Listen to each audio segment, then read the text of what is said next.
है तो मैं तुमसे ये नहीं कहूंगा कि तुम बैठे रहो। अब तुम्हें जैसे रहना है वैसे रहो। सिर्फ 2 मिनट तुम्हारे लेंगे। देखो, भारतीय संस्कृति है कि जो कि अनुभव में आपसे बड़े हों या जो उम्र में आपसे बड़े हों, तो आप जब कभी भी किसी काम को शुरू करें तो उसमें उनका आशीर्वाद जरूर होना चाहिए। तो जितने भी बच्चों के साथ में उनके माता पिता आए हैं या जिनसे हम कनेक्ट नहीं हो पाए हैं, तो जितने भी माता पिता यहाँ आए हैं उन सभी माता पिता को चरण छू करके मेरा यहाँ से नमस्कार है। और पूरी टीम हमारी आशीर्वाद चाहती है उन माता पिता की तरफ से कि उनकी तरफ से हमें आशीर्वाद मिले। या जो भी उम्र में हमसे बड़े हैं और यहाँ मौजूद है, तो अपनी भावनाओं से उस आशीर्वाद को प्रेषित करें। बस मैं 2 मिनट चाहूंगा कि आप 2 मिनट, जैसे हम किसी घटना के लिए, हमें स्कूल में हर चीज की प्रैक्टिस करवाई गई कि हम किसी खराब सी घटना के लिए 2 मिनट मौन हो जाते हैं, तो मान के चलो किसी संवाद के लिए भी तो मौन हो सकते हैं। तो बस 2 मिनट चाहूंगा कि तुम शांत रहो, सिर्फ 2 मिनट तुम्हारे। 2 मिनट तुम कोई हलचल ना करो। 2 मिनट तुम जहां जैसे हो उस सावधान की अवस्था में आ जाओ। किसी का मतलब बॉडी हिलना नहीं चाहिए, ठीक है? कर पाओगे? देखो, अभी तुम जाओगे परेड में, एक दोस्त का मेरे पास मैसेज आया, मतलब मैं अपने स्टूडेंट से दोस्ती कहता हूँ। जितनी भी हमारी बहन है, मैं मतलब पहले गुड़िया कहता था, फिर मैंने दीदी कहना शुरू कर दिया। हाँ, अब दीदी कब से कहना शुरू कर दिया ये तुम्हें पता ही होगा। तो ऐसा समझो, दीदी का मैसेज आया मेरे पास में, उन्होंने कहा भैया ट्रॉली बैग लेके जाऊं ट्रेनिंग पे या फिर लोहे का बक्सा लेके जाऊं? तो मैंने कहा तुम ट्रॉली लेके जाना या मत जाना, तुम ये बक्सा लेके जाना या मत जाना, लेकिन तुम अपने साथ वो जुनून लेके जाना जिस जुनून की वजह से तुमने इसको आज पाया है। ये जुनून तुम्हारा उस दरोगा भर्ती तक और सुनो, आप सब लोगों का असीम प्रेम रहा है और ये पूरा हिंदुस्तान जानता है कि आरडब्ल्यूए के टीचर्स से, आरडब्ल्यूए की टीम से इन बच्चों का प्यार क्या है। अगर आप इजाजत दें और कोई हड़कंप न करे तो आपके बीच वहां तक आऊं। फिर ऐसा कोई नहीं होगा ना जो खलबली करेगा।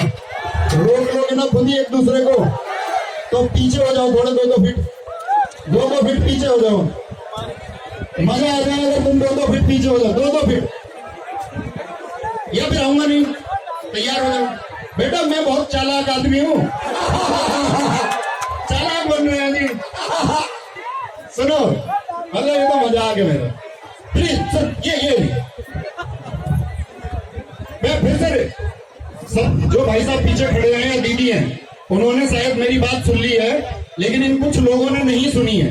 मैं फिर से रिपीट कर रहा हूँ भाई साहब, आपके पैर पकड़ के कि अगर आपकी इजाजत हो तो मैं वहां तक आऊं, अगर आपकी इजाजत नहीं हो तो नहीं आऊं। पैर मत छूना बस अपने जीवन में। मतलब ऐसा नहीं कि मैं ऑन कैमरा, एक वीडियो में था मैं, उसने कहा यार मास्टर मैं तो बहुत घमंड है, पैर नहीं छूने देता। मतलब ये मेरे दिल की इच्छा है। मेरे पिताजी हैं तो उनसे कोई नमस्ते करता तो हमारे गांव के लोग ये कहते हैं यार ये नमस्ते का जवाब ही नहीं देते। उनका स्वभाव, उनके होठ हल्के सहित हैं और वो पैर छूने के लिए मना करते हैं। तो मेरी रिक्वेस्ट आप सब लोगों से, मैं हाथ मिलाना चाहता हूँ तुमसे, मैं तुमसे गले मिलना चाहता हूँ। तो उसको नीचे जब हम आएंगे तो अभी नहीं जब नीचे आएंगे तो सुनो, कितना आरडब्ल्यूए टीम से प्यार है पूरा हिंदुस्तान जानता है। उसी प्यार की वजह से उत्तर भारत के बाद में दक्षिण भारत के राज्यों के छात्र इस आरडब्ल्यूए टीम की, जो सिर्फ हिंदी भाषा से बाइलिंगुअल की तरफ जा रही थी, उसी टाइम पे प्यार करना शुरू कर दिया। लोगों ने तमाम तरह के लांछन दिखाए, लोगों ने तमाम तरह के लांछन लगाए। अब तुम उनको ये भीड़ दिखाना, और ये भीड़ कोई मीटअप की भीड़ नहीं है, ये सिलेक्टेड लोगों का जुनून है।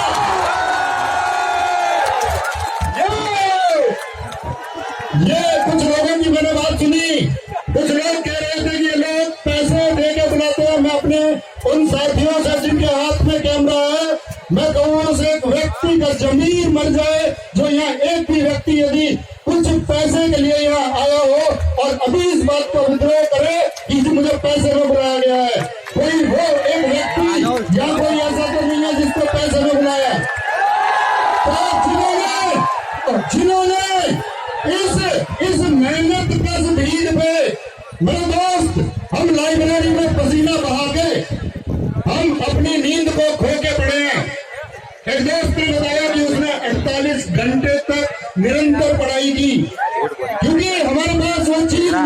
जिसको हम पाना चाहते थे, लेकिन आज हमारे पास वो चीज है जिसके लिए हम मेहनत कर रहे थे और तुमने ये मेहनत करके पाया है। लेकिन दोस्त याद रख लेना, मैं फिर कहता हूँ, तुम्हारी ये मेहनत जारी रहनी चाहिए, तुम्हारी ये मेहनत रुकनी नहीं चाहिए।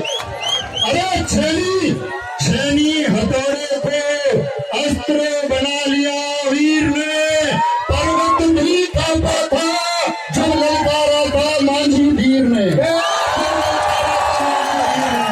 और हम जो बचपन में खुश हो जाते थे एक टॉफी में, हम जो बचपन में, मैं माता पिताजी जिनके भी आए हैं, मैं इन बच्चों से कनेक्ट करना चाहूंगा। जब वे छोटे बच्चे होंगे, आपने सपना देखा होगा कि मेरा बच्चा एक दिन कामयाब हो जाए। माताजी पिताजी वो बच्चे अब कामयाब हो चुके हैं और ये कभी तुमसे एक टॉफी मांगते थे, तो मैं उसको कनेक्ट करता हूँ, फिर से बोलता हूँ कि छेनी हथौड़े को अस्त्र बना लिया वीर ने और पर्वत भी कांपा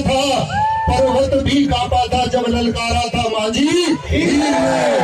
और हम जो बचपन में खुश हो जाते थे एक टॉफी में, और हम जो खुश हो जाते थे बचपन में एक टॉफी में, हमने अपनी जान लगा दी, जान झोंक दी पेन में और सारी की सारी ताकत लगा दी अपनी कॉपी में।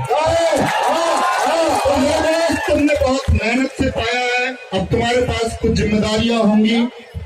आप उदाहरण देखते होगे, कभी तुम दुनिया के सामने इन बातों से परेशान मत होना कि क्या इसने बड़ा कर दिया, सिपाही तो बना है। तुम कल दोस्त यूपीएससी निकाल लोगे। इस दुनिया में हम लोगों की कमी नहीं है, जो ईश्वर में कमी निकाल देते हैं। तो कमी निकालने वाले लोग हमेशा मौजूद रहेंगे। आप अपने दिल की गवाही लेते रहना, क्या मुझे यूं ही मिल गया या मैंने इसके लिए पुरजोर मेहनत की थी। इस बात को हम पढ़ाते हैं, हम जानते हैं कि इसके लिए कितना प्रयास लगता है, कितनी बार हम लोगों को निराशाएं हाथ लगती है, कितनी बार हम किनारे तक पहुंच के रुक जाते हैं, कितनी बार हम पहुंच के भी नहीं पहुंच पाते हैं। इसमें साथी बहुत एनर्जी लगती है। तो कभी भी मतलब जो विरोधी है, एक दिन बुढ़िया बैठी हुई थी, रोशनी उनके नाम से मैंने कनेक्ट किया। मैं सोच रहा था जीपीटी आजकल बड़े कमाल की चीज है, आप उसका प्रयोग करना सीखो। तो मैंने जीपीटी को भी बैठे हुए कमांड दी, जब भैया बोल रहे थे इधर, मैंने कहा यार कुछ लिखो रोशनी के नाम के ऊपर, तो उसने लिख के दिया। तो ये मैं चाहता हूं कि तुम टेक्नोलॉजी का इस्तेमाल करो। और एक सिपाही से आईपीएस का सफर बहुत लोगों ने तय किया है, एक सिपाही से आईपीएस का सफर बहुत लोगों ने पहले भी तय किया है। बहुत सारे उदाहरण है। उम्मीद करूंगा आपके लिए प्लेटफॉर्म पर पीसीएस की क्लासेस शुरू है। आप में से जो भी जिनको लगता हो या नहीं लगता हो, इंटेलेक्चुअल लोग अगर खुद को बनाना चाहते हैं तो वो बना लेते हैं। दुनिया में एक चीज का ध्यान रखना, मैनिफेस्ट। जो चीज पाना चाहते हो पहले उसकी एक इमेज माइंड में बनाओ, उसके लिए क्या चाहिए उन चीजों के लिए तैयारी करो और तुम उसको पालोगे। आपको मैं दो साल का वक्त देता हूँ, 2 साल का। मैं चाहता हूँ इन्हीं लोगों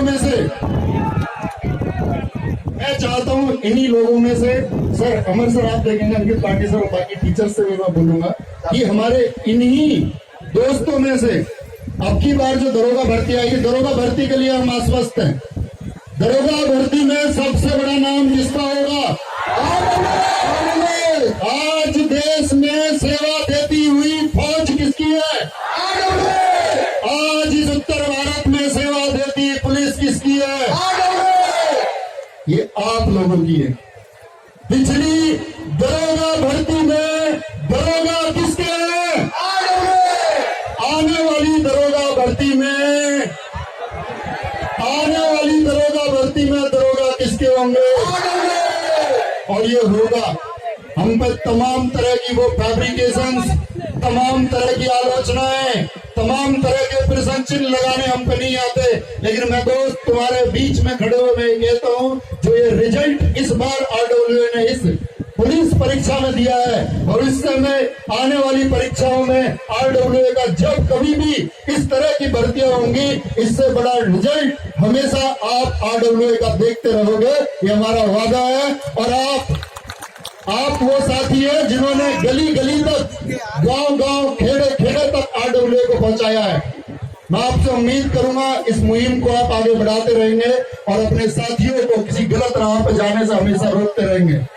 आप उनका मार्गदर्शन करते रहेंगे, उनकी शिक्षा के लिए व्यवस्थाएं करते रहेंगे। और विद्रोहियों के बारे में मैंने अभी बोला कि ये जो विद्रोही है हवा का क्या काम है? हवा का काम है बहने का, चलने का। तो ये जो विद्रोही है हवा है, चलते हैं, और हम पर्वत हैं, और हम पर्वत हैं। ये कहाँ इन हवाओं में पिघल नहीं भैया, ये चैट जीपीटी का खराब वर्जन है। सुनिए फिर से